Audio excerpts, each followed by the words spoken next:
मकसद सिर्फ लोगों को जागरूक करना और उन तक से जानकारी पहुंचाना है।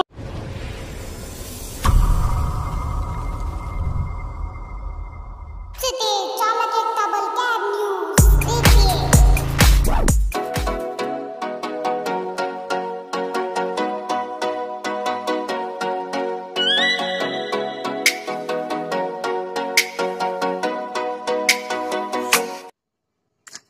दोस्तों नमस्कार, मैं आपका दोस्त नरेश कुमार। जैसा कि आप सभी लोगों को मालूम होगा कि आज वकील साहब से मिलना था और सभी हमारे भाई और जैसे तेजिंदर जी, जयलाल जी, इकबाल जी, विकास जी, समीम जी, संजय जी, राजीव जी और बहुत से साथी सभी लोग गए थे और वहाँ वकील साहब से मिले और रविंदर साहब ने अपने वो सारे डॉक्यूमेंट्स वगैरह सब लाए थे। सभी लोग भाई जो भी सिटी टैक्सी स्कीम के रिगार्डिंग डॉक्यूमेंट्स हैं तो वो सभी इकट्ठे किए गए। कुछ रविंदर जी लेके आए थे और बहुत से भाई जिनके पास जो भी था सब डॉक्यूमेंट्स लेके आए थे और वकील साहब को दिखाए। वकील साहब ने उनको स्टडी किया और सारी चीज़ों के बाद पता चला कि ये केस तो काफ़ी उलझा हुआ है और इसमें बहुत सारे लोग मिले हुए हैं और सिटी टैक्सी स्कीम 2017 की जो ये पॉलिसी है इसको जानबूझ के रोका गया है और इसमें बहुत सारी चीज़ें अटका के रखी हुई है और इसमें ओला उबर जैसी बड़ी कंपनियों का भी हाथ है। उन लोगों ने जैसे तैसे ले दे के वो चीजें सारी रुकवा रखी है। ठीक है दोस्तों, तो अब देखो जो यूनियंस हमारे सिटी टैक्सी स्कीम 2017 को लागू नहीं होने देना चाहती हैं, इसका मतलब वो सारी जो यूनियंस हैं इसमें शामिल हैं। अभी कुछ दिन पहले हमारा झमेला थोड़ा सा चल रहा था कि कुछ लोग बोल रहे थे कि यार जो तुम्हारे बस की नहीं है उस चीज को छोड़ो, उसके पीछे क्यों पड़े हो, जो नहीं हो सकता ऐसा काम नहीं करना चाहिए, उसमें नहीं पड़ना चाहिए। हमने बोला भैया इम्पॉसिबल कुछ भी चीज नहीं है, हम सभी भाई लगे हुए हैं और युद्ध स्तर पर कार्य कर रहे हैं और हम इससे पीछे नहीं हटेंगे। लेकिन आप समझ ही गए होंगे मैं किन किन यूनियन की बात कर रहा हूं जो कि ये सिटी टैक्सी स्कीम 2017 लागू होने नहीं देना चाहती हैं। और नहीं होने देना चाहती का मतलब आप भी समझ गए होंगे, क्योंकि भाई वो क्यों नहीं मतलब इसको लागू होना देना चाहती हैं, क्योंकि इसका मतलब उनका भी दाना पानी चल रहा है उधर से। ठीक है भाइयों, लेकिन हम लोग युद्ध स्तर पर कार्य कर रहे हैं और इस चीज की तह तक पहुंचेंगे और सभी लोगों को नंगा किया जाएगा जो लोग उनसे रिश्वत खा खा के और हम ड्राइवर भाइयों को पागल बना के हम लोगों को खून चूसवा रहे हैं ये लोग कंपनियों से, और हम लोगों को भूखा मरने पर, फांसी लगाने पर, गाड़ियों में आग लगाने पर मजबूर किया जा रहा है। यार चंद सिक्कों के लिए बिक जाते हैं ये लोग।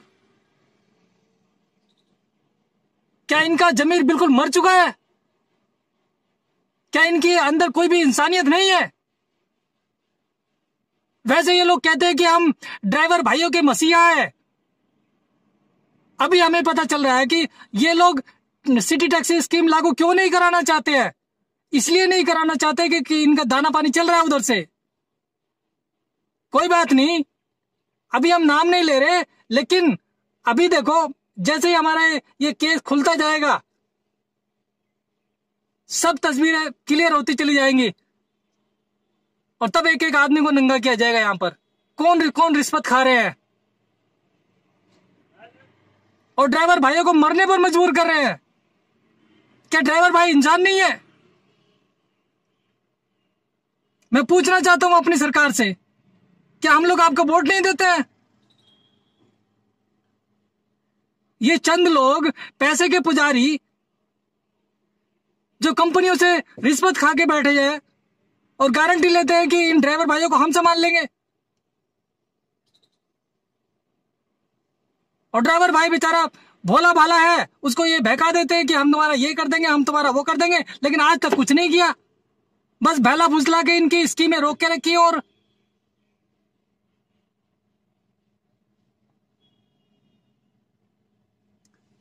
हम सरकार से गुहार लगाना चाहते हैं, चाहे हमारे प्राइम मिनिस्टर मोदी जी हो, चाहे हमारे मुख्यमंत्री साहब सीएम केजरीवाल जी हैं, और सभी अपने मुख्य पद अधिकारियों को हाथ जोड़ के मेरा विनती है, रिक्वेस्ट है, अगर आप सभी लोग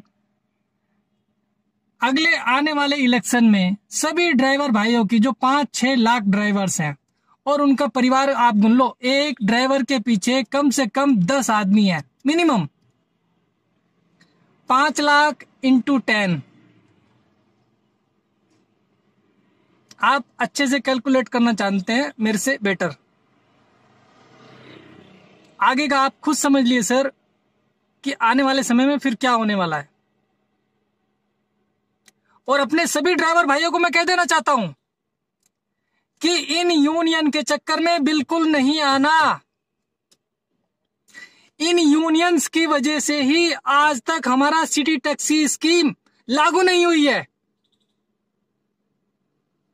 वहीं की वहीं रुकी पड़ी है, जो 2015 में बनी थी और आज 2021 है, और नाम इसका देकर रख दिया सिटी स्कीम 2017। 6 साल से ड्राइवर लोगों का खून चूसा जा रहा है। अगर ये सिटी टैक्सी स्कीम लागू हो गई, जिसका रेट 12.5 रुपये पर किलोमीटर है नॉन एसी में छोटी गाड़ी का, अगर ये लागू हो गई तो कंपनी हमें 12.5 रुपये देने पर मजबूर हो जाएगी। सिर्फ इसीलिए ये इसको लागू होने देना नहीं चाहते, और इन्होंने अपने चमचे पाल रखे हैं ये यूनियंस के नाम पर, जो वहां से चंदा इकट्ठा करके अपना घर चलाते हैं और ड्राइवर भाइयों को बेला फुसला के कि भाई तुम्हारा ये कर देंगे, तुम्हारा वो कर देंगे। भाई असली काम है वो क्यों नहीं करवाते आप, उसके नाम पे जो तुम चंदा खाते रहते हो। हमें किसी का कुछ नहीं चाहिए। आज मैं सारी यूनियंस को रिक्वेस्ट करता हूं, अगर आपके अंदर जरा भी जमीर है, इंसानियत बाकी है एक रत्ती भर भी, तो छोड़ दो वो चंदा जो आप वहां से लेते हैं और आ जाओ ड्राइवर भाइयों के साथ में। हम खुद आपकी एक सरकार बनवा देंगे। 5 लाख इंटू 10, 50 लाख आदमी अगर एक साथ एक आदमी को वोट देंगे, वो खुद मुख्यमंत्री बन के बैठ जाएगा। आइए, अगर आपको हमारा चैलेंज मंजूर है, जीवन दान दीजिए हमारे ड्राइवर भाइयों को, जो आज के टाइम पर खुदकुशी करने पर मजबूर हो रहे हैं। अरे बद्दुआएं लगेगी उनकी, उनके बच्चों की, उनके परिवार वालों की, जिनके नाम पर आप लोग दाना पानी खाते हैं वहां से।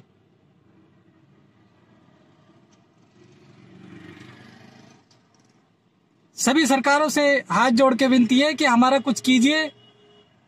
हमें सभी आदरणीय मिनिस्टर साहब से प्रार्थना है कि हमारा कुछ कीजिए, हमें खुदकुशी करने से बचाइए। और अपने यूनियन वालों से मैं कहना चाहता हूं, अपने सोए हुए जमीर को जगाइए और थोड़ी सी अपने अंदर इंसानियत पैदा कीजिए, और आइए ड्राइवर भाइयों का साथ दीजिए और हमारे साथ मिलकर ये सिटी टैक्सी स्कीम लागू कराइए, ताकि हमारे ड्राइवर भाई भी अपना जीवन व्यापन ठीक से कर सकें और इनको जबरदस्ती आत्महत्या ना करनी पड़े। जय हिंद, जय भारत। नरेश कुमार।